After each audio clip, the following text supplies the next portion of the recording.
You look marvelous.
الحمد لله رب العالمين وبسم الله الرحمن الرحيم وأشهد أن لا إله إلا الله وأشهد أن محمد رسول الله. Brothers and sisters, Assalamu alaikum wa rahmatullah wa barakatuh.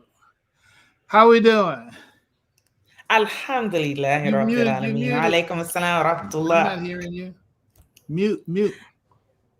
Oh, I did unmute. Oh, there we go. Alhamdulillah, because we're using multiple technologies, right? So I unmuted one, but didn't the other. But you still don't? Nothing? I can't hear you. Okay, I've got it all. I got it all hooked up. Are you on? Mm-hmm. Yep, I'm on my phone. Let me on try my this. Side says that you're on. Mm-hmm. So let's do this. Guest, see, camera, audio. 1 minute. Let's see. Here's what I'm going to do. 1 moment. Oh. Yeah. We got to work that out. So, hold on, Blog Talking, everybody. Can you hear me on the computer set though? Yeah, you're still dead for me. All I can say, Alaikum. No. Can you hear me on the Blog Talk? No, I can't. So edit mic set. So echo cancellation automatically adjust mic volume. MashaAllah. I don't know. See what's happening now. Anything? Assalamu alaikum. Assalamu alaikum. Assalamu alaikum. Let's see. I got nothing. Assalamu alaikum. Assalamu alaikum. I got nothing. So I don't think. Well, I'm gonna have to stop talking this way. Go to your. Let me open you up on the Blog Talk side. Okay. So I know we can. So I know we can hear you on the Blog Talk side, but on the StreamYard, I'm not hearing you.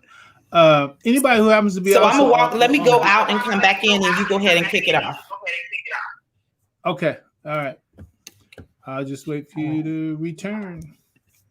Okay. All right, alhamdulillah. Well, in the meantime, we're trying to work out our multi-stream issue right now, and that is where she can be heard on the live stream for Facebook and live YouTube. Now, if there's anybody who happens to be on both the Facebook and the live stream YouTube, check and see if you can type something in the chat. Type something in the chat to let me know that yes, we are being heard.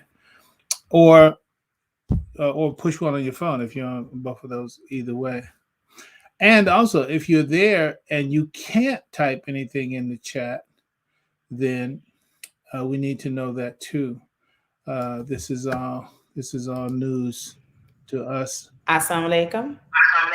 Alaikum assalam. I can hear you on the blog talk side. Well, look, I'm not. Hey.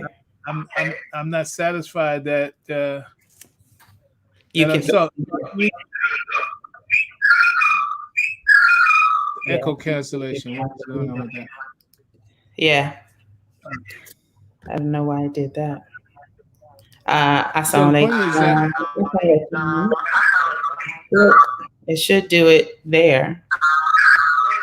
Get out. Go ahead and go out. Go ahead and go off your phone. Okay. We just stay on StreamYard. Zakia. Okay. Hold on. Let me see what. Okay. Go out of Blog Talk and see if you can come back in on that. Hey, everybody. Okay. Hey, this is live. We just working. Zakia, can you hear me? Okay. On well, you're on Facebook, so if you can hear me, okay, hit me with hey y'all or something. Now Camila, your mic is open on my end, so you're supposed to be talking to me. Okay, so she says, Ismail says he can hear both of us on Facebook. Okay, that's a good thing. Yes. And so I'm sure my Blog Talk folks can hear me because that instruction came for sure through Blog Talk, and my phone is not muted. So, Camila, talk to me. Assalamu alaikum. Yeah, see, I'm still not. Wait a minute. Say something now. Assalamu alaikum. No. Still nada. Okay, so they can hear you on Facebook. It's just that I can't hear you on my side. I see your back on your phone, so you have to be careful about your phone giving feedback on Facebook. If I open you up on Blog Talk, we want to avoid that echo. See, like me. So now we take it off speakers. I did. Okay. So now just check with the audience if they can still hear me on Facebook. Okay. Can you all still hear on Facebook? Thumbs up or something to that effect.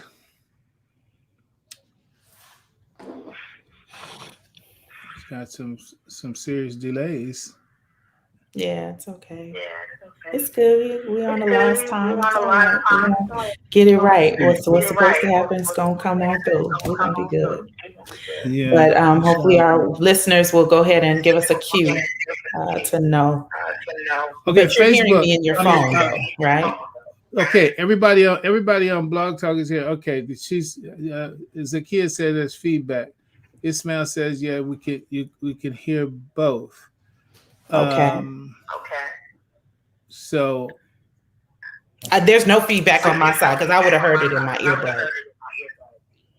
Okay, so I'm gonna take out my speaker. So all my stuff is now on just the AirPod. Mm-hmm. Okay. So I hear you coming through my phone side. Okay. I don't hear you. I don't hear your voice coming out of the computer.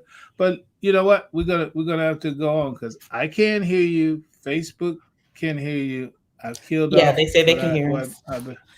Yeah. So hey, we gotta rock with what is rocking with. Gotta do the best we can. Who it's for, they gonna get it. Charge it to experience. Now, as I was about to say before I was so rudely interrupted by these technical difficulties, you are looking marvelous. You are looking beautiful, and you are, no matter where you are. People don't know she's down in the ATL right now, and wherever she is, she stages that thing, right? She's on stage wherever she's at. So your background hits with your color coordination very, very beautifully and wonderfully right there. You're looking good like a Bilalian should. Thank You you, know what I'm saying? Baba. Thank you. Alhamdulillah, no charge. I had a little bit to do with it, So alhamdulillah, it's in the genes, that royal Yay. DNA. So All right, grateful. but So enough grateful. enough about us. Enough about us. Let's. Oh, now I do have to say this, and your time is not going to change on base of nothing that I No say. problem.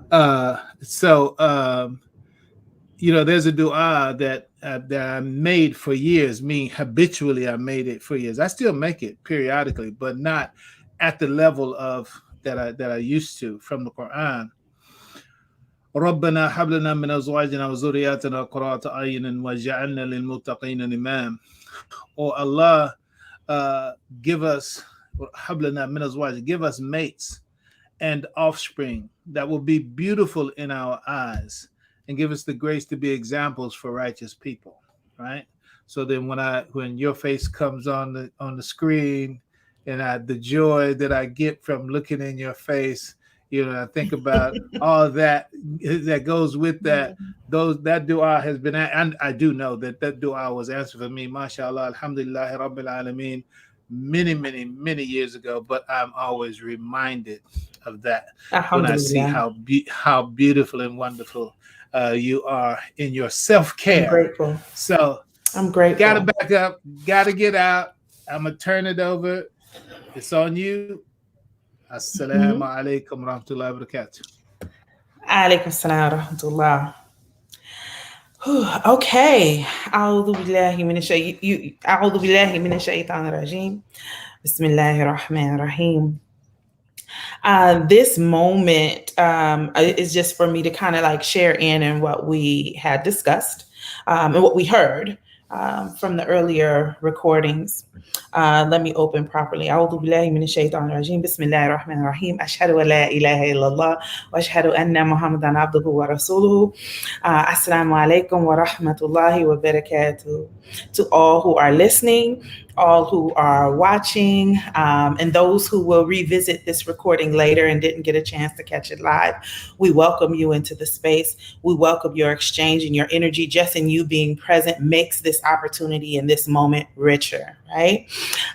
So I woke up this morning, I've been very, very much thrown into the ideal of entrepreneurship for years, but even more intentional in how I approach entrepreneurship, being a mentor, being someone that supports other women who are entrepreneurs, and this space of understanding not just from this place of a brick and mortar business or as a vendor or someone providing a good or a service, but as our existence is a business. Our existence is a business. When we were first born, we negotiate with our parents, whether we cry or not, if we get our food. There's negotiations always happening. And it's an exchange for the solving of a problem. This is what business does. And so in this journey of really understanding it, because I always have this exchange with my sister circle and other collectives who are entrepreneurs, that business is a spiritual experience. Like it is no way to do business without the understanding of God, the understanding of Allah, right? And I used to, early on in my starting of doing business, was like, I didn't want the idea of, God and religion to overtake how I presented the services that I presented. Of course, I've gotten over that because there is a language that I was blessed with, being a Muslim, a Bilalian Muslim woman, that is unique to the marketplace. And that's a part of my gift of what I bring forward. And so in this thing, when I woke up this morning and I was like, when I did a class with a group of women entrepreneurs, the subject was God in the marketplace. Now, mind you, this collective of women that I work with are of many different faith traditions. And so, but my faith tradition is Al-Islam, that I am a Muslim woman. But still, the conversation of, of God in the space of how the inspiration for the business came about and how we execute the business and how we move with integrity. So we always ask this question, well, who is God to you? Who is Allah to you?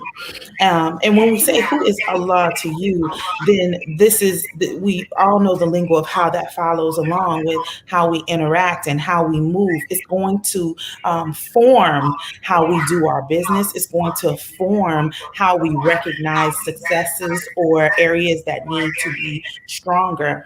I was very intrigued by the video that was shared, and inshallah, the Imam will put it in the conversation in the chat space, just in case you didn't get a chance to hear it through the blog talk, so that you can revisit it later.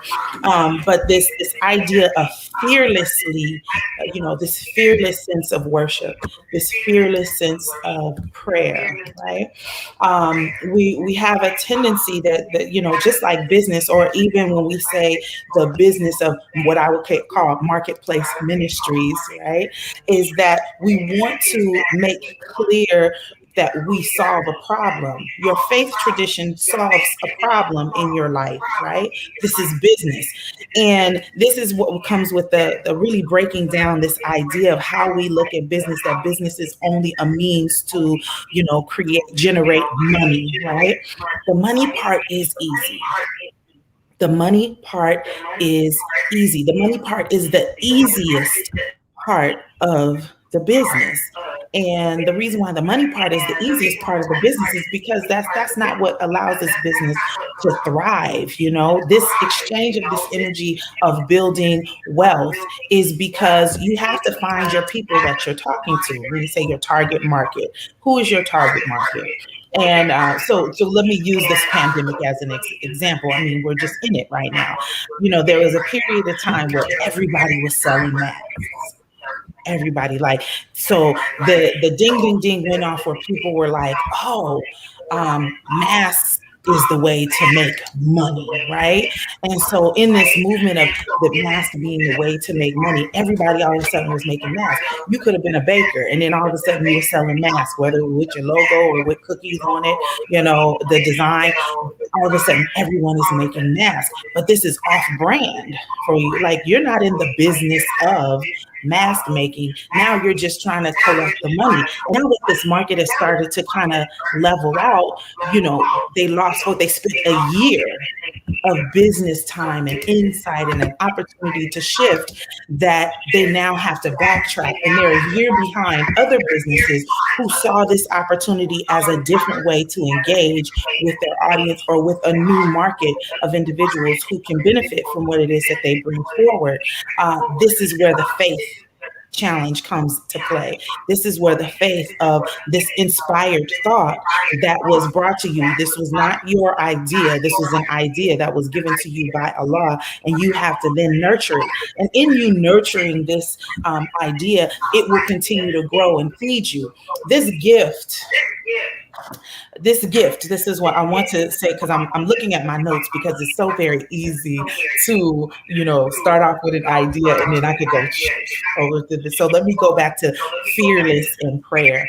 That when we look at the Christian community or the Jewish community, that, there's so many, people who benefit from what they bring to the marketplace. They don't say, well, because they're Christian, I'm not spending money with them, or because they're Jewish, I'm not spending, or because of this, I'm not. No, they have a service that is good for all of humanity. And Prophet Muhammad sallallahu alaihi wasallam was a mercy to all of humanity, not just Muslims, right? So we get too focused on this idea of thinking that when we show up as Muslims in the marketplace, it's for the purpose of creating more Muslims. That's not our job. Allah is in control of that entire movement. Allah turns the hearts. Allah is in charge of who's Muslim and who is not. Everybody is not going to end up being Muslim, So what does that mean? That we negate how we show up in the fullness of being a Muslim? So when I say this fearlessness of prayer, fearlessness of how we show up in worship, the fearlessness is that my life, we use this term called my life is the receipts. Like if something's going wrong, they say we need the receipts. Receipts is like proof of the behavior, right? So my life is the receipts. And so if we're not willing to show up in the goodness and the beauty of what this way of life has done for us, then your market is not attractive to anyone. Like, let's go into how many of our pioneers, our parents and so forth were attracted to Nation of Islam. They were attracted to the suits, the garb. They were attracted to the diligence and the uniformity of the community.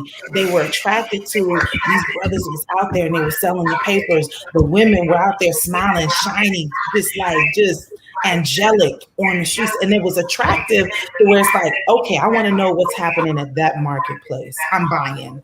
Let me go and see if I want to order and buy, And then we stepped into that space, and then we've now become a part of this empire, right? So now we're in a new stage. We have the fullness and the beauty of Al-Islam in our life, right? But the moment we try to make our marketplace look like someone else's marketplace, we fall short and we look different because we're not trusting in the unique dynamic of what it is that we have to offer. And understanding that how it shows up, it may not look like everyone else's, but it does not diminish it because we're showing up with excellence. We're showing up with the best parts of what this way of life has for us. But if we don't show up in our best self, fearlessly, not holding back the fact that we are Muslim. I'm not talking about the costume or performance art of Al-Islam. I'm talking about it shows and it exudes in your character and how you exchange with others, right? That when they discover that you are a Muslim, it's like, oh, this I want to know more about this. I want to engage more in this because the experience that they've had with you, the experience makes them want to revisit it. And that is the dawah, right? So this prayer, this prayer or this idea, how much time I have? Okay. No, you're good. Come back to tell me how much time I have, just making sure.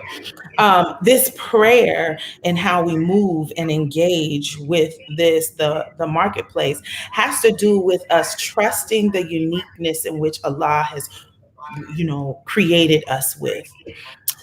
A very intense conversation I had with a client last night was the idea of be, when Allah said be and it is. That this be is not each and every time something is created.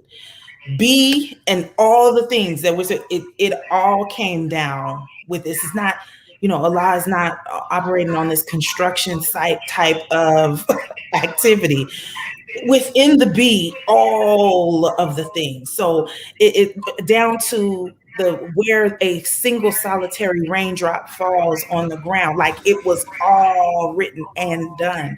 And here's the same thing with us, that we show up ready to nurture our empire and engage the world and engage the earth to share out this gift, the gift that is sent to us to feed us. It was brought here for us to feed us. And I'm not saying that I'm anti-job. I'm not saying that I am anti, investment or 9 to 5. I'm not saying that at all. But there is something, you're still selling your skill to the job. This job is not doing you a favor. You're doing that job a favor. So your set of skills that you have is your business. Because even if you walked away from that job and offered those skills to someone else, you still have a business. If you're a secretary at a job, you can choose to be a secretary for someone else who's a small business. Excuse me.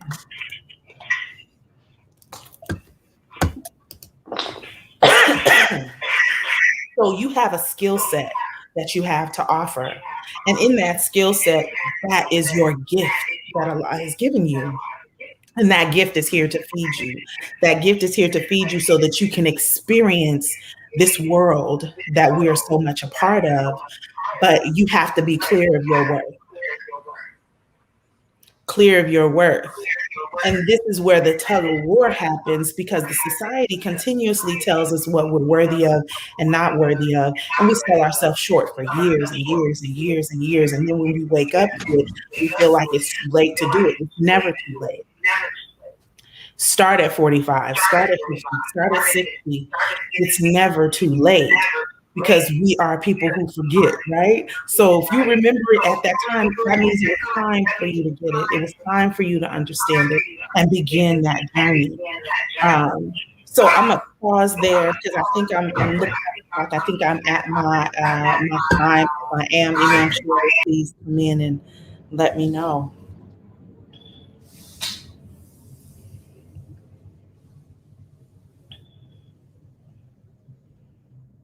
Okay, well, I guess I still have some more time. Either that, or we're still kind of tug of war with the technological pieces of it. Oh, there he is. You're okay, good. You're good. Keep going. Okay, so are you on, or I can keep going? You keep going. Okay, Good. All right. Well, then, great. Okay, so he made an example about the sacred and the secular. Right. And when I thought about this idea of sacred and secular, it's like, how does Salat show up in action within our life? Right. So I think about the 5 pillars, so this idea of the declaration, the charity, the Ramadan, and all of how do we take the abstract idea and how we move and interact with others in the marketplace, right? This marketplace was like, the world is a marketplace. The world is a marketplace. Every single time we're buying something, either there's an exchange of money or there's an exchange of energy that is taking place every single day. And this exchange of energy is happening not just with the seen, but with the unseen. And I hope everyone is sticking with me on that when I say this, because there's this, like right now, there's a fan underneath my feet. There's an AC underneath my feet, and it's providing coolness. It's providing cool air because the weather is humid and hot, right? So it's solving a problem. So this energy, this air conditioner is a business. It's doing business with me. And if I don't interact with it well, I can get too cold. My feet can get too cold. It does not serve the purpose that I need it to serve. Imam Muhammad made a beautiful analogy about the angels, right? And he said, electricity, that's an angel. The wind, that's an angel. The rain, that's an angel. And they're here to serve us. And they're here to serve us in how we engage with it. So we use the wind for transportation, to move the sails on a boat, right? We use the rain to nurture our crops. We create the type of valleys around our crops. So when the rain comes down, it goes where it needs to go when we are farming and gardening. So this is an exchange. It's solving a problem, but we have to learn how to communicate with these energetic elements that allow us to get the benefits of this earthly experience, right? So this engaging is the same thing that we have to do with humanity. We have to engage with humanity in order to pull out. So I wrote this note about, business mission. There were just keywords that, the speaker were utilizing. And these keywords, your business is your mission, right? And I also want us to remember that it is that gift, right? We have a tendency to overly indulge in, we want to invest. Yes, do that. Yes, yes, and yes, do that. Do the investing. But even in you doing the investing, you're investing in someone else's dream. Imagine if collectively, if people had a sound and solid business plan, individuals who move with integrity. I'm not talking about somebody who just shows up with an idea, but they have a historical, historically have shown their consistency in what it is they do and how they show up and how they engage with the community, where it's like, you know what, let me support this brother's business. Let me support this sister's idea. How can I connect them with someone else within this network? Like, this is the exchange. And he spoke a lot about like how we do the networking. Our community did a beautiful gift basket for the youth, and they brought things from different businesses within the community because there were businesses available to provide that service to them. So businesses, if you understand how that works, you're marketing, like whether you don't. Now, they didn't do this for free. They paid these businesses for their services. But this is still a marketing, because the more you get it out there, the more people get an opportunity to experience your gift, to experience this thing that Allah gave you to feed you, right? So imagine how if we nurture that within our young people, within our youth, that we start to see that when we invest in them, they in turn invest in us, invest in this community, because they see value in it. They see value in, okay, being a Muslim, the business is booming. The building is well kept by the other businesses that are there, because everyone is investing within that business. We don't have to worry about when we can use zakat for the way that it's supposed to be used, because we have created this network and this ongoing giving and charitable spend, because we say, all right, where are the businesses within our community? These businesses, when within the community, if the masjid say, this house went for sale next door, who's on board for that? And then the business people can come together and say, yeah, I'm in, let's get it. This is what we can do. And that becomes an investment for the collective of business owners that are there. And these businesses are the thing that thrive, that allows our community to thrive, to thrive. It's like we want to get out of survival mode and move into thriving mode, because when we consistently are in this surviving mode, there's nothing. It's like putting water in a bucket with holes at the bottom. Even if it was a small hole at the bottom, it's like it's slowly leaking out. We want a sustainable vehicle that when we pour into it, that the abundance overflows, right?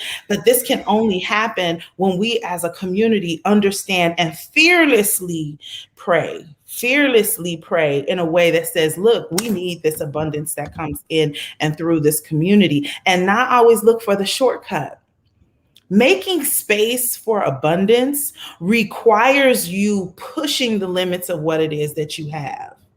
And when I say, pushing the limits of what it is you say, well, I can't afford a house, right? Let's just say I can't afford a house. Okay. So if you can't afford a house, how well are you maintaining paying your rent month to month until you could be paying? When you double your rent, they said the best way to gauge when you're ready to buy a house is when you start to double what you're paying for your rent.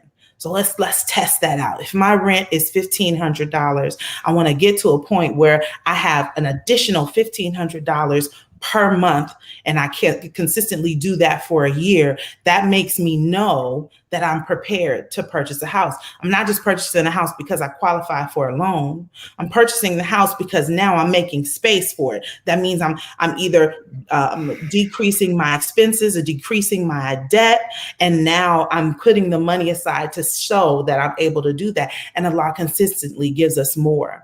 If you have an idea, if you're creative or you're an artist or an educator or what have you, you can give zakat with your skills.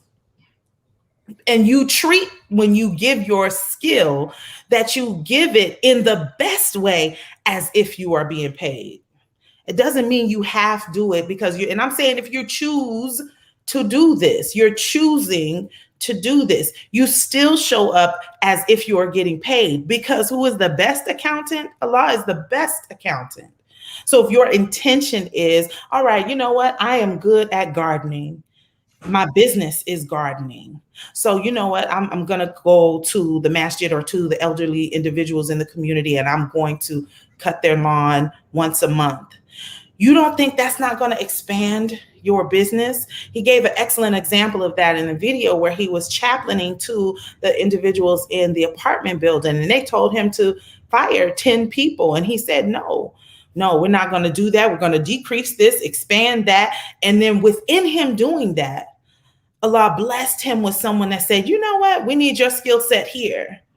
And that doubled his business just within that period of time, because the faith movement was so much bigger than this whole idea of, well, you know, we're going broke, so we got to get rid of everybody. No. It's like, no, here's what we're going to do, because I know God got this. I'm still going to show up. I have a skill set that I'm masterful at, that I was given. And as me given this You're not on camera. skill set, this masterful skill set is going to benefit any and everybody that comes in contact with it. And as a result, they're not going to do nothing but talk about the beautiful experience they had with the when I click my view, other individual that makes them say, I need to go back. Oh, I know the perfect person for this. And that idea, that inspired thought to say, contact so-and-so to do this, is only by Allah's decree. You didn't do that. Allah puts the thought. Allah puts your name on their tongue in the room that you're not present in. And so if you're not doing the work and you're just sitting back upset that nobody's buying my stuff or no one's calling me for that, okay, well, how are you showing up with what you do have? And the way that you show up with what it is that you do have, that is what's going to expand your empire. But if you're so overly focused on, well, this isn't happening for me, or this hasn't shown up for me, you are absolutely correct. You're correct. And it will continuously show up in that exact same way. So I think that it's really important to understand that our behavior is an act of worship. Our behavior is an act of worship. Our behavior is an act of dawah. It's like dawah does not all, it doesn't, we are beyond this move of, you know, passing out. We have evolved from pamphlets and newspapers. We've evolved. I'm not saying it's not valuable. It's absolutely valuable. But what worked at the early stages of dawah is not what's going to work this time. So there has to be a partnership between the new generation of those that understand and those that know, that will allow us to continue to expand and build the community. Because, you know, like we said before, the technological divide, you know, no one is really buying newspapers anymore. You know, they're decreasing more and more and more. But how do we create other sites and other ways that we can experience and being in control of our media? People are now getting YouTube channels and stations. And well, who has that knowledge? You know, we're creating more podcasts on streaming system. Who has that knowledge? So that's how we bring, and we have to pay them for their skills. Because when you pay them for your skills, Allah will only expand you to continue to do what it is that you need. Just to give an example of that, and then I'll close, is like, I knew 3 years ago when I started my business, there were some things that were always falling, you know, through the cracks. Like, I'm a big vision person, and I knew I needed to hire an assistant. And honey, when I tell you, I was like, I have no idea. When I sat to pray on it, that was the inspired thought. Spirit was like, you need an assistant. If you want this business to go where you want it to go, you need an assistant to help you keep certain things organized, to get certain paperwork done, or you're going to be behind the board each and every time. So I was like, okay, well, how much do I have? What do I need to cut back on to ensure that I can pay X, Y, and Z? And so I hired an assistant, and my business took off immensely because I invested in having someone to help me. So I made room. It freed me up to be able to create. It freed me up to free my mind and receive more inspired thoughts and ideas. that I can bring to the marketplace. Because when it was time to do the LLC, to do the trademark, to answer emails, to start handling my scheduling, to let me know how many clients I can and cannot take, she handled all of those parts of it. And then I would get new ideas and I could start to write them down. Okay, this is the new idea. How are we going to execute that? And it expanded the business in such a short period of time because I invested in the help. And then we got to a place where we could make room for more clientele. So don't be afraid of investing in what your business needs. I started out with, my professional care. Like when you say professional development, I maybe have spent $100, every 2 months or so taking classes because I wanted to understand how certain platforms worked, and buying other books and ebooks from other people when I first started my first year, because that's all I could afford. But now we are well into the racks on racks per month of what it costs for professional development, because I have a vision for what I want this company to do and what it is that I know I need to do. So I got to pay for it and make room for it. And for some reason, Allah, alhamdulillah, finds a way to continue to replenish it, because my intent behind it is to be better and show up better so that we as a community can be represented even better. So with that, I'm going to hand it over to the Imam. Inshallah, I thank you all for your time. Make dua for me, for us all, that we continue to, submit to the calling that's put upon our heart, and that we trust Allah, that we trust Allah to give us what it is that we need. Alhamdulillah. Alhamdulillah. Allahu Akbar. Alhamdulillah. Shukran. I mean, you signing off like you about to walk out the door, but we still got work to put in. We still. No, I'm here. Good. Alhamdulillah. Alhamdulillah. Because a part of my theme as we continue is about folding in the Quran, folding in the Hadith, or recognizing the fact that all of these are the fabric. This is the fabric of our Islamic life, no matter what domain we're operating in: education, business, governance, we got economics, culture, and the like.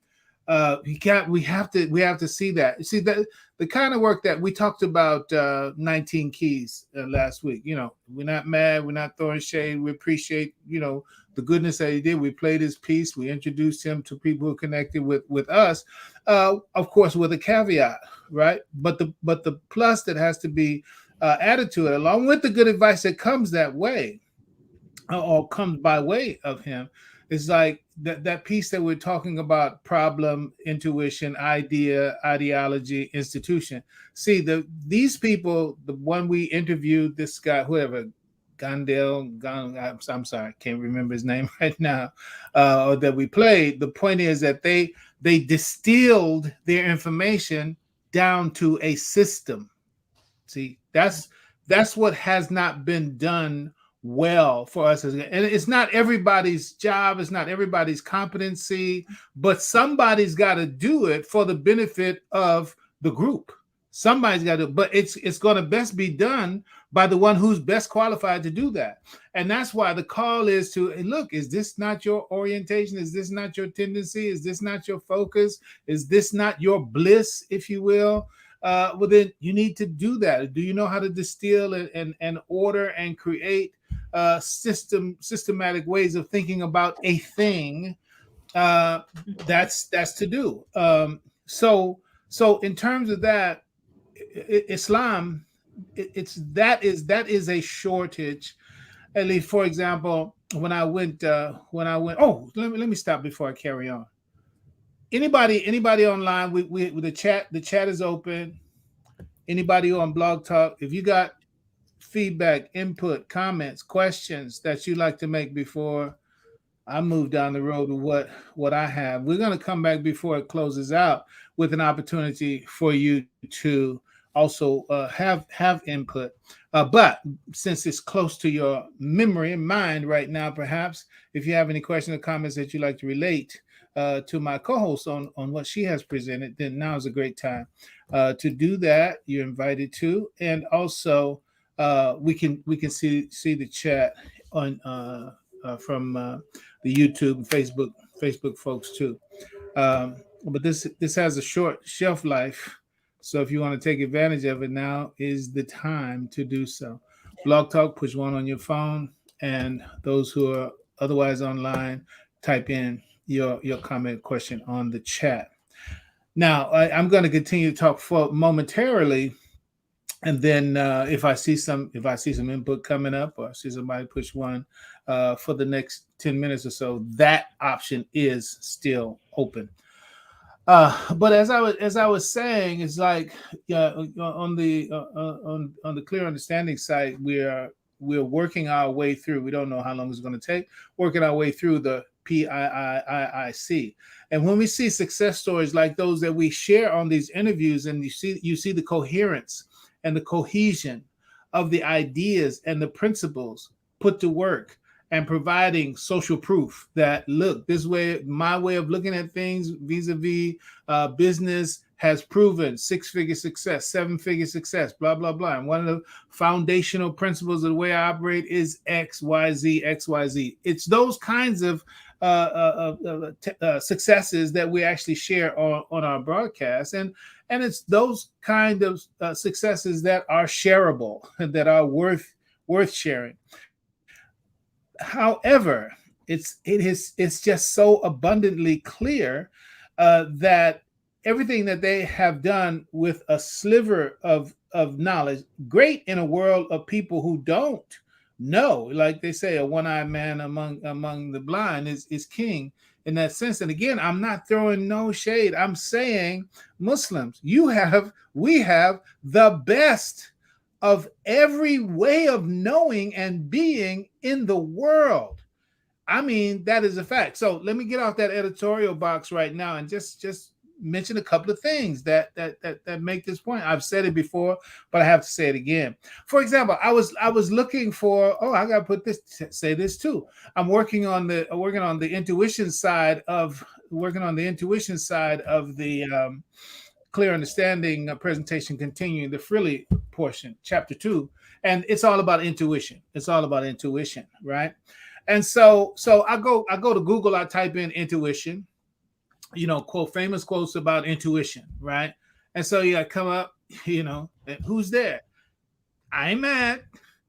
Jewish people, white people, of all stripes, and the like. I haven't seen now. It could be the nature of those who do the searching, but I mean, generally speaking, Google kind of gathers up whatever's there and throws it at you, despite whoever it comes by. Okay, so then no African Americans present anywhere, and even less so Muslim. It's a Muslim commentary on intuition. I found some articles that talked about intuition. But when you talk about, famous quotations that you get something that can get short and pithy and focused, not found. I was able to go to a Howard Thurman, who's rahimahullah, may Allah's mercy be on him, very wonderful. He could even be called an African American mystic. Look him up sometime, whoever's interested. But some very significant knowledge comes from him. He was also one of those that Reverend Dr. Martin Luther King Jr. looked towards for some of his, especially spiritual, even metaphysical guidance. So I found a quote from him that I could use and apply, but no quote that specifically deals with intuition. And once you understand what intuition, how significant intuition is, you say, wow, I mean, it's like, how come we ain't really on top of that in the way we need to be on top of that, right? So if you want to see what I'm talking about, just type in Google, black quotes on intuition. And if you find one, they send it to me. It's got to be on it. They're going to give you something that they throw in that category, but they're not going to get. It was only Imam Muhammed, right, from our own archives that really is teaching on that intuition in a way that is comprehensible and true, grounded in Al-Islam, alhamdulillah, and focused on the people who don't normally get to that arena of knowledge, which is always what he's done. Okay, so I say that about just intuition. Intuition is a big deal in manifestation, in creating wealth and creating other things that don't exist, in solving problems that you're faced with. And you need to understand the role that intuition plays in helping you find what it is that you don't know. And when you better understand that, then you can be more deliberate about it, despite the fact that intuition has this spontaneity about it that's not manageable through logic and reason. But I'm not going to go all the way into that. But the point is that you still have to look out for it. You still have to look out for it because the intuition, quote unquote, shows up. And it shows up for you because it's a part of you trying to help you get to where you want to go, right? But if you don't even know that there's something to be looked for, and you don't know how to look for, you don't know what its tracks are, you won't know how to see it when it shows up. And that's actually one of the things from Howard Thurman. The one thing that I got from Howard Thurman's reach into that subject, he said that there's something that is going to speak from you. I'm paraphrasing. Something is going to speak. There's always going to be something that's going to speak to you from your genuine place. And if you can't hear that, you will always be a puppet on the other end of strings that somebody else controls. It's like if you can't hear your own deep genuineness speaking to you from the depths of your soul, then you're always going to be listening to somebody else, and you're going to be their Pinocchio. I'll put it that way. Yes. Right? So you need to understand what is the nature of intuition. How does it work? How does it and understand it as a property that Allah has given you as a way of solving the problems, which is the essence and the nature of your life in reality, right? But now, so much for that. I'm using that to point to the limitations that have been set for many of us. Now, I just give an example of the limitation that's set around Bilalians is in this case that I spoke of, this particular property, this capacity of intuition. Is like that's not something that we're invited to, at least and certainly by name, as a source for solving problems from the repertoire of your very nature. Okay.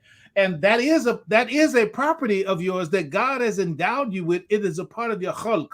It's a part of your form. It's a part of your potential. It's a part of your psychic body that you have to mature in so that you can put the nose of your psychic body to work to discover solutions for your problems that will come from places that your head might not be turning. All right. So, and you need to know to let your head be on a swivel and not say, no, don't look over there. No, maybe that is where you, no. Just like in the interview, it said it was counterintuitive. You talk about the guy that said, no, we ain't going to fire these 10 people. We're going to do this, that, and that. And it was counterintuitive. What that was meant by that, actually, when you understand counterintuitive, that was intuitive. That wasn't counterintuitive. Right. They were using intuition in the language of the common perception.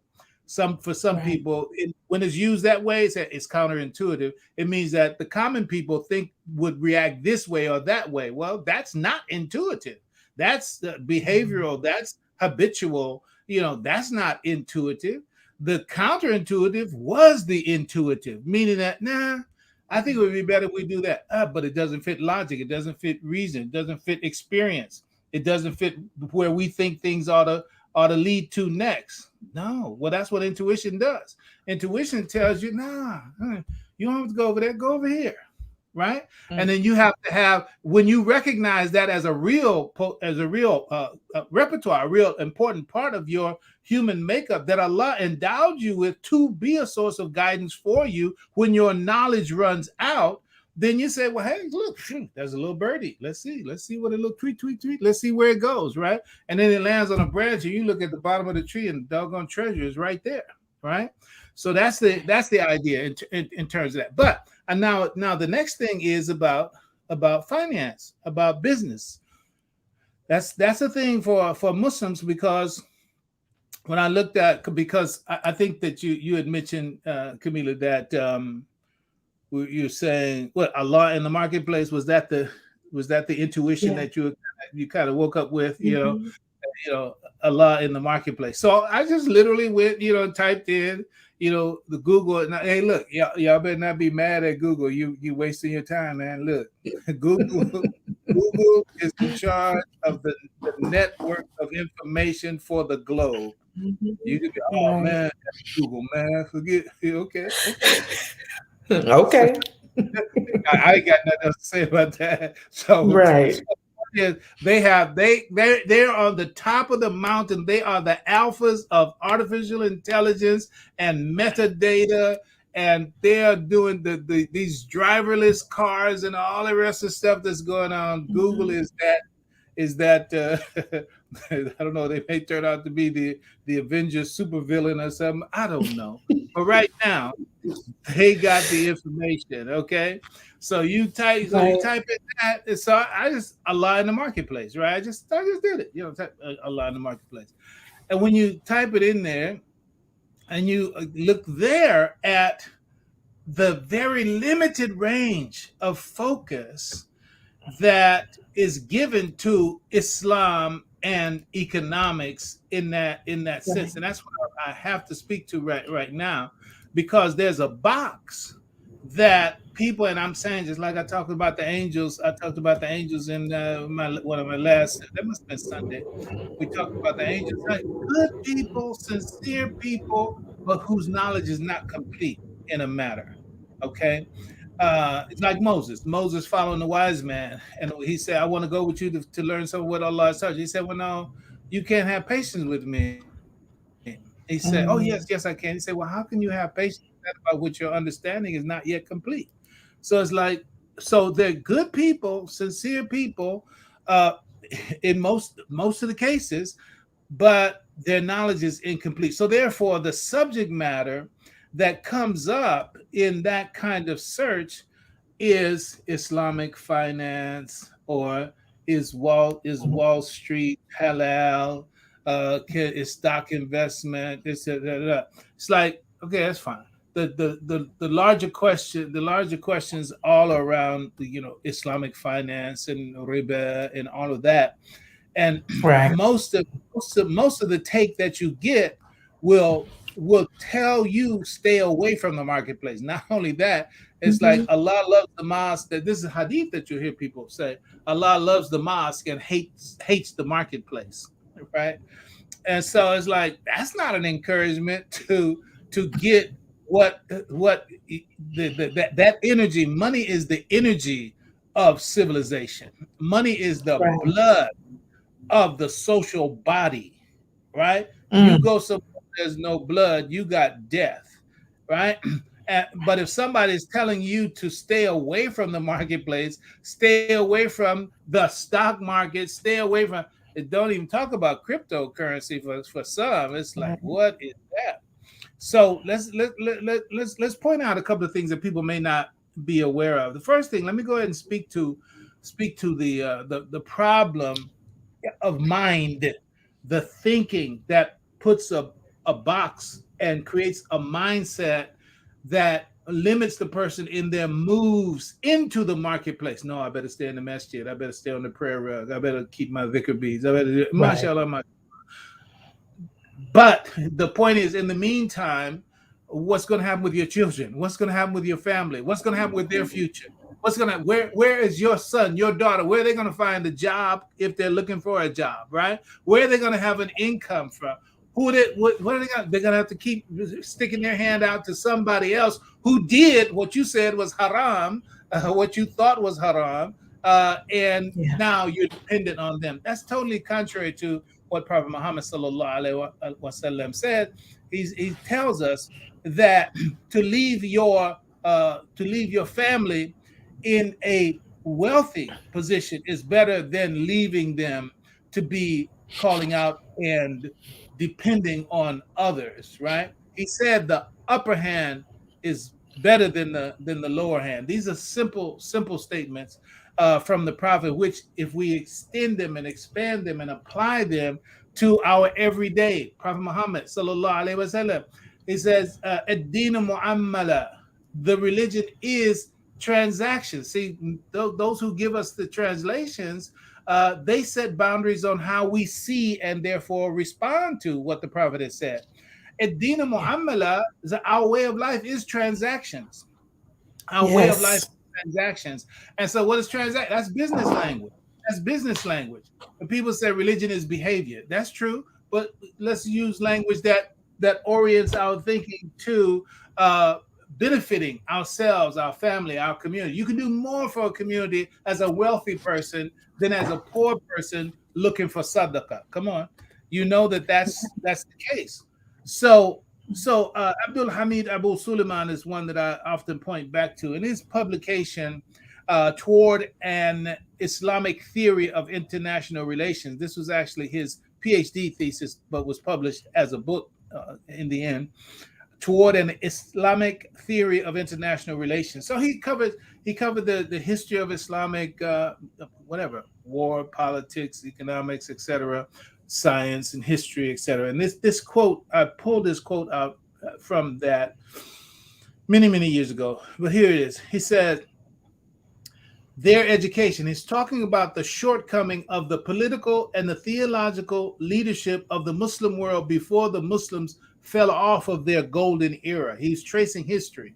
And he's saying in that history, there was a point at which they lost the handle on, that's my language, they lost the handle on what really would constitute, you talked about sustainability, the sustaining of the ummah. And we also have mentioned about the technology gap. That's what happened in the Muslim world back at that time. It started with the assassination of Uthman, according to his writing in Crisis in the Muslim Mind, Dr. Abdul Hamid Abu Suleiman. And he said, so then there was a split after that time, and the whole Islamic world sort of fell in line beyond the Shia Sunni divide that was a part of what was created, but there was also the divide between the political and the theological. So you have those people of the political, which fundamentally winds up being the military and the religious. Right. So in many of these Muslim countries, you have two arms, just like we have Democrats and Republicans. In many of the Muslim countries, you have those who are grounded in the theology, and you have those that are grounded in the geopolitical ideas of quote unquote Islam or their nationalism or whatever it might be. But the point is that those two things under the Islamic guidance are supposed to be working together.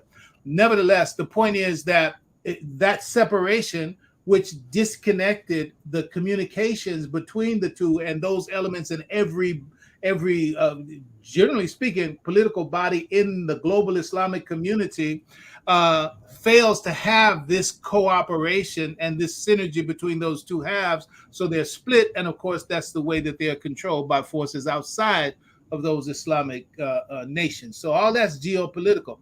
Now, what I'm saying is that in terms of the technology gap, there was one writer, I believe the title of the book is The Lever of Riches. And that in that they were tracing, it's like from learning how to make fire, from the development of wheel to the brass age and the iron age and all that. They traced how peoples were sustained over time and in history. And when they came to that period of time, we all know, it's a cliche with us, we all know that it was al-Islam that brought about the Renaissance in Europe, because of the fact that despite the Crusades, the point is that the virus, if you will, of Islamic influences found its way to Europe, and alhamdulillah brought Europe out of its dark ages by the kinds of ideas that expanded the minds of the thinkers in Europe, and they began to use the ideas and the impulses that they were getting from al-Islam, and then they started doing their deep scientific work. Where they fell off ultimately was the idea that they took God out of everything. Nothing was sacred anymore, right? And then this separation and division that was mentioned in the interview, the sacred and the secular, when that was created, that was another division that was created, and that division controlled by someone who knows that when they're together, problem, and it's not under our authority. So what we do, we create a division and force people in the mindset to decide you're going to have to either be one or the other. If you want to be credible over here, don't mess with that. If you want to be credible over here, don't mess with that. So the idea is that they set up a world that is divided, and in that way they're able to control by feeding one, depriving the other, and vice versa. And as the Imam says, keeps the pendulum swinging. All right, I'm saying all that to say that Muslims, we are under the effects of that now, and I'm pointing to what was one of the critical things that was done to us in the language of al-Islam, the abuse of things that the Prophet did actually say, particularly, and for example, that bid'ah, the idea of innovation, And the Prophet said, Sallallahu Alaihi Wasallam, every innovation leads to hell, right? So when people cut out the organic grounds and foundation of what they're saying actually was, they applied it extensively to don't innovate anything, right? And what is technology if it is not innovation, right? And so the author who studied the lever of riches and the history of wealth and technology pointed out that for some reason around the 13th century, it actually it's the 5th century, 5th century Hijra, around that period of time, Muslims for some reason stopped innovating. So Muslims had been innovating. I think you can go online and find 1001 inventions by Muslims or something like that. Yeah. So that's our thing. That's what we're doing, right? But see, when the master of Europe took over the world and also invaded the education and the religion of the Muslim, feeding them ideas that led them to the misinterpretation of fundamental things in the religion of al-Islam, Muslims stopped doing it. So every innovation leads to hell. Now, if you believe that every innovation leads to hell and you are a manufacturer, then you're going to become, quote unquote, more conservative. It's like, okay, well, let's not change anything. Keep everything the way that it is, right? And so now this applies to everything. This applies not just business. It applies to governance. It applies to culture. It applies to education, and it applies to whatever of the fourth one that I'm missing. Here is what Abu Suleiman's statement is there, and I'm saying this advice applies to us as Muslims right now, as an indictment, as a critique of those people who are split along political and theological lines. He says their education lacked the concept of systematic empirical observation and left them alienated from those specializing in the newly evolving social sciences and their emphasis on application and methods, meaning they were in a technology gap in relationship to the new knowledge that was developing. See, it's like new knowledge is coming, but you're not following that new knowledge. You think your role is to just hold on to the old, hold on to what we already have, keep that in a state of purity. And it in some way, yes, that's somebody's job in terms of that, but not to the extent that withholding undermines progress for the group that you're a part of. So you keep the foundations that are your strength, your life, your support, and those things that make you Muslim in that regard. But in terms of advancement, you're going to have to, in the world that evolves, you're going to have to either adapt or die. Now, adapt doesn't mean that you have to do everything that someone does. Make the distinction. Right. There's a difference between adoption, ADOPTION, and adaption, ADAPTION. Adoption, that's not good. You don't just say, okay, they're doing it, so we're going to do it. Okay, that's adopting. No, you don't do that. Okay, well, they're doing this. Okay, what are we going to do? Right? then you make your decision about what you're going to do. If it means incorporating a little bit of what they're doing and a whole lot of what you're doing, that keeps you moving forward and you don't fall into the technology gap and get lost in the race as people continue to move forward, because you're looking backwards thinking that safety is that's where safety is. But I'm not even finished with his quote. So let's go on. He said this group of people who are the ostensible leaders, but who weren't really acting as leaders because they were, quote unquote, being conservative and in the wrong way. They were unaware of the repercussions. They said they didn't see how this new world that's evolving, how it's going to affect the world that we already have. So he said they were unaware of the repercussions of the new knowledge and methods on several things: the composition, the interaction, and the organization of society. They didn't see, okay, you see, this is what leaders are for. Leaders are supposed to say, look, there's a storm coming, all right? And you can have to look at, okay, what's at risk? What's the most vulnerable group? What's the most vulnerable asset that we have? What's the most vulnerable location, etc.? And what kind of moves do we need to make in order to protect ourselves from this coming threat? That's what unified visionary leadership is supposed to do, to protect the people that they surround from coming harm. But he's saying, this is back that Muslim world that fell off in the 13th century. They were unaware of the repercussions of the new knowledge and the new methods on the composition, interaction, and organization of society. Then he adds, nor were they able. Now this, if I cut out everything else and only left this and people hold on to that, it's like, nor were they able to envision the potential of this new knowledge harnessed to the values, goals, and overall paradigm of al-Islam. Short version, it's like, man, how can we use this? That's what a Muslim is supposed to say. It's not saying, bid'ah, bid'ah, bid'ah. You know, it's like, subhanallah. Like, no.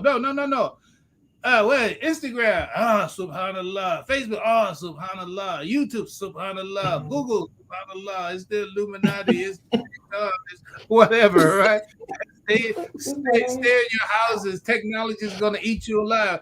Cryptocurrency, what is that? Oh, it's crazy. Stock market, man. You know, it's like, no. So it's like, but that's what happened. That's what happened. And so then we got to turn it around. We have to envision the potential for this new knowledge, all of it.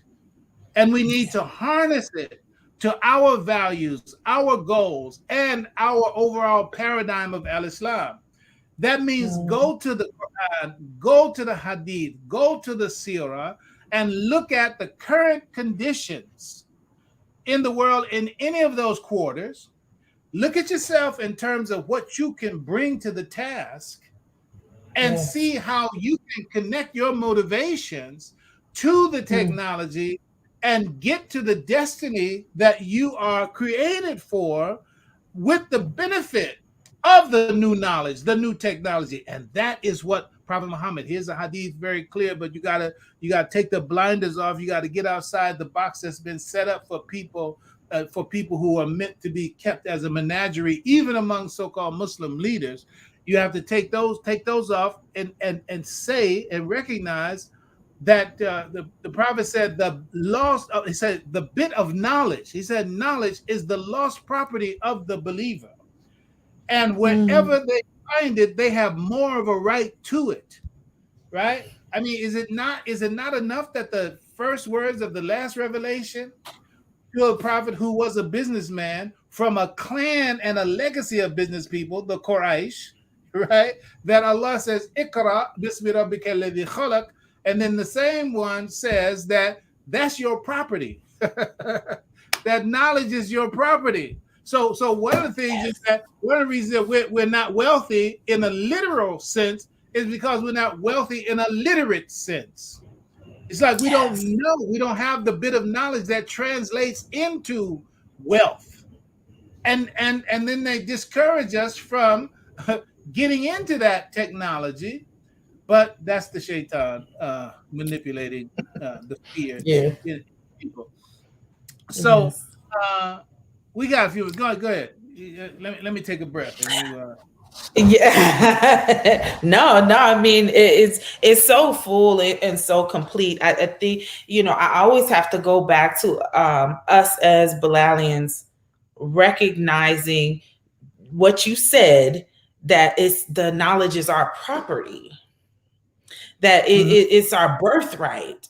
Like, this idea that it only belongs to a particular group of people or someone else, even amongst mhm, us, if it's just, oh, you're the only one that's supposed to have access to it. mhm, I mhm, always feel in my heart, this the idea that I've held on to is that when we arrived here, Allah gave us the Quran before we had the Quran, when we arrived here, and now we're remembering this revelation. mhm, We are getting reacquainted with this scripture on this in this human experience, but we mhm, arrived with it, right? And so mhm, this part of us trusting this vessel in our chest mhm, as we go into and understand and get in and be reminded of what was forgot, that we mhm, consult our heart, but we have mhm. left it so open to others telling us what to do, where to go, how to move, how to dress, how to smell, how to talk, how to do this, that we have been detached from the very vessel that's in our chest that Right. said, look, Yeah, we're hey, not I not got not not you. not not self-governing, not self-responsible. Let me Right. reply to a comment that or question in the Uh-huh. chat here. It says if a mutual fund includes companies that produce haram as well as halal, should a Muslim abstain from that fund? Let me reply to that in this way. First, it's very important that the fundamental structure of quote unquote Islamic law be understood. It's very, very important. It's so very important. I can't overemphasize. I'm just going to rhetorically state it that way without going into detail, but that is very, very clear. Most times, what we think is clear and explicitly right or wrong in Al Islam is because of the thing that you just mentioned, Camila. We so depend on other folks to tell us, what's halal and what's haram, right? I can think of a couple of things, but I want to mention this since it's passing through my mind right now. Early on in Al Islam, somebody brought the Prophet sallallahu alaihi wasallam some food, brought him some food, and meaning he brought him the food to ask him if this food was okay. Was it halal? Is it okay for me to eat this? So there must have been enough, quote unquote, dietary concern for them that person to have a conscience about it, but it wasn't Yeah. clear to him. So he goes to the Prophet and he asks the Prophet. So he asked the Prophet, is this halal? Is this okay for me to eat? The Prophet told him, say Bismillah and eat it. The Prophet say Bismillah and eat it, right? So that was Right. the state of things at that time. Okay, that's one. Another situation is, here's this. Only Allah, to understand, this is the fact. Only Allah can abridge the liberties of his creation, meaning that Mm. he's the one that created us. And so he's the only one. And then he ordered us and listen to the Prophet. He said, obey Allah and obey his messenger and obey those charged in authority amongst you. But if you have disagreements among yourself, refer to Allah and his messenger. So they always go together, right? It's like, the Quran and Muhammad is hand and glove, right? So obedience to Yes. Allah is obedience to the messenger, and vice versa. All right. So now the principle that applies is that only Allah can abridge. It said in the Quran, I got to stay with the Quran again, where it said, whatever the Prophet allows you, then take it. And whatever the Prophet forbids you, stay away from it. Okay, so it's like, okay, no air pocket to creep into between Allah and the Prophet, blah, blah, blah. It's like, If Allah tells you to do this, then that's what you're ordered to do. If Allah tells you don't do this, then that's what. If the Prophet tells you do this, then that's what you've been ordered. He tells you don't do this, then that's what you've been ordered. Now, without trying to give a full law description, there are nawahi and awamar. They're nahi and amr. They are positive and negative commands, right? When there a negative command is a explicit don't do in clear and explicit language. Don't do this. That's no interpretation required. Don't do it, right? When there are positive commands, it said, let the believers do this, and let those who worship Allah do that, and let those who follow the Prophet do this. Those are positive commands, right? But the negative command, the only way to obey that is don't do it. That's the only way. Okay, don't eat pork. Okay, let me see if I can figure out a way where I can eat pork and then it's all right. No, the only way you can obey that is don't do it, right?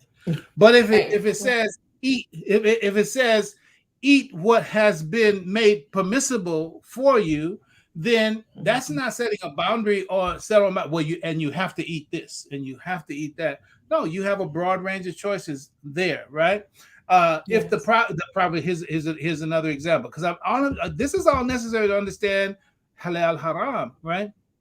So when the Prophet was told, don't make a prayer, don't make prayer at the graves of the hypocrites, right?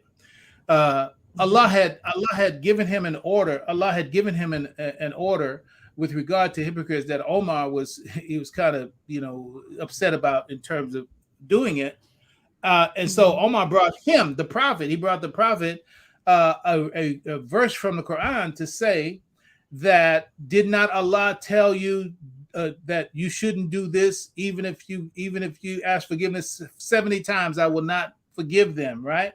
So Omar says, see, God told you ain't supposed to do that. So Omar was saying that this move that the Prophet was making in terms of acting mercifully towards hypocrites was like, yeah, that's haram. But I'm just using language. He just said, no, you shouldn't do that, right? But then the Prophet, now here's Omar talking to the Prophet about the Quran, right? The one who received the Quran, he's talking to him about the Quran. But let it be understood that in the history, there were 19 times that Omar took a different position than the Prophet took, and Allah concurred with Omar, right? And the Prophet himself said that at the time of every prophet, every time that there's a time of a prophet, there's always someone in his community that would be a prophet if that prophet was not the prophet. He said, in my time, it's Omar, right? Mm-hmm. All right, so I'm talking about understanding which kinds of hearts and minds are having this conversation, because Omar is telling the Prophet, the recipient of the Quran, that no, you shouldn't do that because Allah said. And then the Prophet turns around and tells him, this is what you don't understand, right? I'm saying this is the Prophet's, how can you say? He say, look, son, basically I put it like that. The Prophet said, I get you, Omar. I understand. I feel you. And I see why he said, but let me tell you what you don't know. What you don't know is that, can't you see, Omar, Allah has given me a choice. So I'll ask 71 times, right? He said, even if you do it 70 times, well, he said, well, then Allah left the door open for 71. That's rahmatan lil alameen, right? So the point is that at that point, it was not haram. Then Allah revealed, don't do it to the Prophet, right? He said, don't do that. And so now, see, first it was an awamar in effect, but after it becomes the wahi, there's no way around it. Just don't do it, right? All right. So now let's bring it back to where we are. There are people who want to tell us, oh, this is haram and this is halal. My first question is, show me in the Quran explicitly where the particular thing that we are talking about. Okay, you have to start talking about Islamic jurisprudence in order to understand this. But the simplest way that I can put it is, if the specific thing, what you call the fari and the ilah and all of these things, that particular case and the reason for the case and the evidence that's used in order to make that particular ruling in the Quran from the Prophet, and in the Quran and from the Prophet, if that thing has the attributes of the situation explicitly that you're talking about, and Allah has said of another thing that is analogically the same thing as that thing, and Allah has said don't do it, if it's the same thing by that reasoning, the attribution, and by that demonstration, well then yeah, the same ruling applies to that there was haram in the Quran that fits in this particular case, that fits that particular thing in the particulars that are significant, then yeah, you have to take and make the same moves with this as you did with that. But if someone is correlating a thing in the new situation that we're in, and you're trying to make it hold, you're trying to hold to the same obligation of the situation in the 7th century in which the Quran itself was revealed, and you're going to try to tell me that this 21st century situation is a mirror image of that explicit situation, you have to be able to demonstrate that in that sense. If it is clearly demonstrated that it is explicitly the same thing, yeah, then the same ruling applies. But if it is not explicitly the same thing, then you can't, reflexively just say, well, we got to do the same thing here that we did because this is that. Is it really right, or is it just some political persuasion that you belong to that would like for it to be that? Because you can't say what Allah didn't say, and then I have to be obligated to your how can you say, your reworking of what Allah subhanahu wa ta'ala said. And this is the danger of not being able to read in its original language. All right, so the point is that let me give a hadith that kind of that goes at what I'm saying. Watch this. Jabir ibn Abdullah radiallahu anhu, he said, one day Allah's apostle put on a cloak that was made of brocade. It was beautiful, right? That was made of brocade, which had been presented to him. He then quickly took it off and sent it to Omar ibn al-Khattab. We were just speaking of radiallahu anhu. He sent it to Omar ibn al-Khattab. And it was said to him, Messenger of Allah, why is it that you took it off so quickly? He, the Prophet, peace be upon him, said, Jibril forbade me, meaning Jibril told him, this is haram for you. Jibril forbade me from wearing this garment. Then one day, Omar came to him weeping and said, oh, Messenger of Allah, you disapproved a thing, but then you gave it to me? Well, what about me? Thereupon the Prophet said, sallallahu alaihi wasallam, I did not give it to you to wear it, but I gave it to you so that you can sell it. And so Omar sold it for 2,000 dirhams. Now, stop and think about and this is what we have to do. You have to think about it. Now, that by statement, by rule, and based on, not looking at the Arabic in this case, but based on what Omar said, there must have been a word that matches with the term disapproved. You disapproved a thing. So here, the Allah, Jibril disapproved it for the Prophet agreed and disapproved it for himself, but then he sends it to Omar and Omar said, what's this? Why are you sending it to me? The Prophet said, so you can make money with it. I'm not going to try to tell anybody how to think about it, but that's also in the record.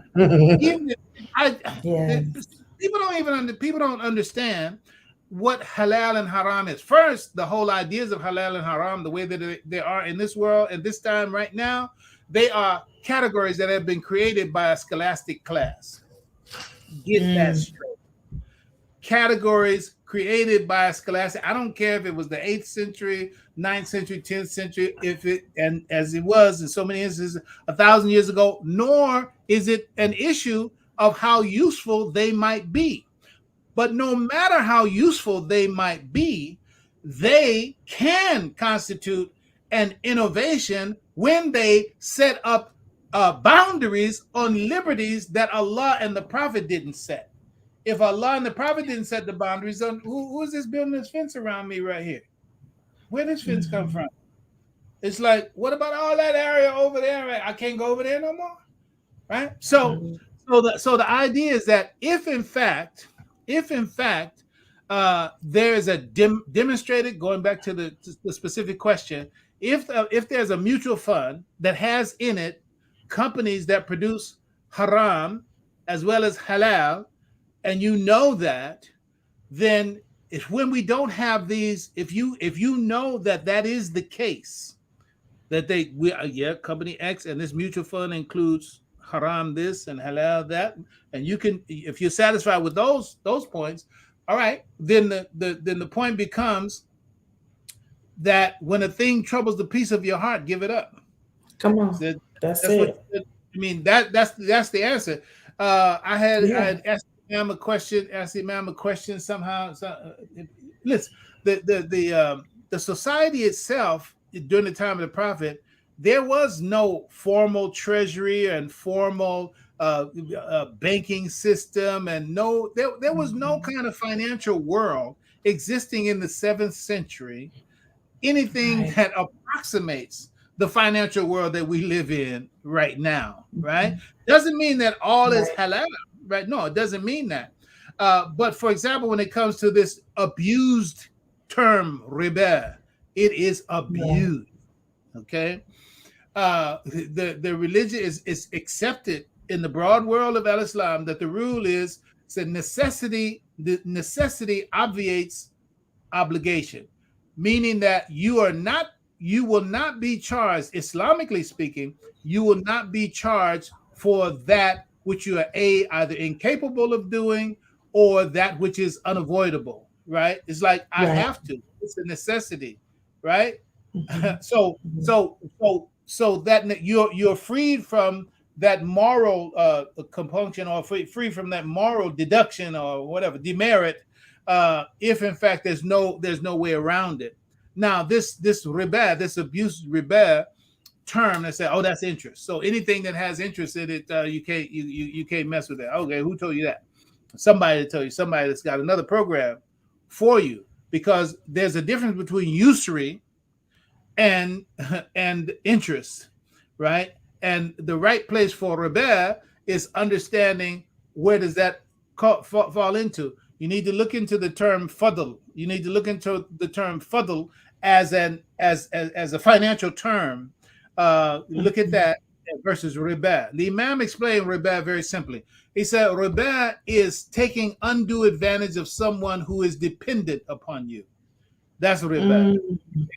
You're exploiting the dependence of the person on you. That's riba, right? So in terms of the idea that all interest is riba, that's bad vocabulary. That's not what it is.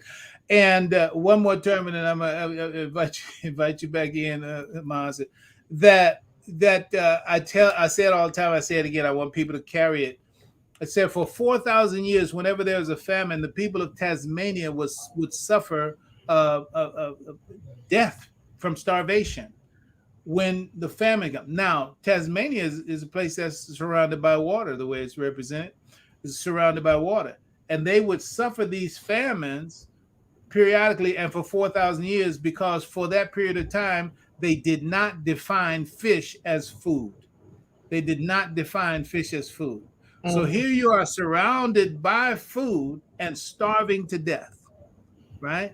So if someone gives you a misdefinition, they give you a misperception that will lead you to misbehavior, and that will lead you into conditions that if you had the right vocabulary, you wouldn't be in that condition. So that's why you got to learn how to read for yourself and think for yourself, and watch out for those people who are not thinking in your best interest, and watch out if they are who are predators who are preying on those who pray. Right. Your turn. So with that, it is a matter of the trusting of oneself that you are enough. you have the faculties to do so. And Allah has placed before you the tools necessary for you to fortify and support, that intuitive understanding. And then there's tools available for you to support that in order to make the proper decisions. I always engage in the idea that Allah does not wish oppression. Allah does not operate out of oppression. So when we have these struggles around feeling oppressed financially, feeling oppressed spiritually, then there's something very wrong with that, because that is not the Allah that I serve. That is not how Allah shows up. That Allah gives us the things that are necessary for us to live a free, whole, and full life. So, Alhamdulillah, Allahu Akbar. All right, y'all, we're in the last 3 minutes of our time together today. If you have a comment on Blog Talk, push one on your phone. If you have a comment on Facebook, YouTube, what have you, type in your comment. Inshallah, we'll reply if we can to it. Inshallah, we'll work out everything that we need to do. That's pretty much it. So down there in the ATL, how's the weather? How's the folks? They treating you right? Do I need to come down there and handle some absolutely. business? Absolutely. It's humid, but it's beautiful out here. I want to make this quick announcement for ACU Institute. People who are part of the Institute. If you're not, please go to aclearunderstanding.institute. There is 4 modules that was just loaded up for the Miriam segment. So feel free to go in there, check out the classes, leave comments so that we can interact with you. The imam can respond to any commentary that you add to the conversations. But aclearunderstanding.institute, if you are already a part of the All Access, or if you are a part of the Miriam Masterclass, those classes have been loaded up. Enjoy. We are always excited when we have new and fresh ideas to keep you fed and to support your journey, your knowledge journey through this institute. So there's new stuff that's up there, and we're excited to have that available. Alhamdulillah. So, and I want you all to know that maybe after 1 or 2 more installments, we're actually going to do a Miriam, a live Miriam conference of sorts. So we're going to work that out. So inshallah, stay with us. Travel safe. Allah pays due regard, high regard to the traveler and to those who are ill. So while you're traveling, make dua for all of us. Okay. I like hearing that. All right. Love you, sweetheart. All right. I love you more, Baba. Later. Assalamu alaikum wa rahmatullahi wa barakatuh.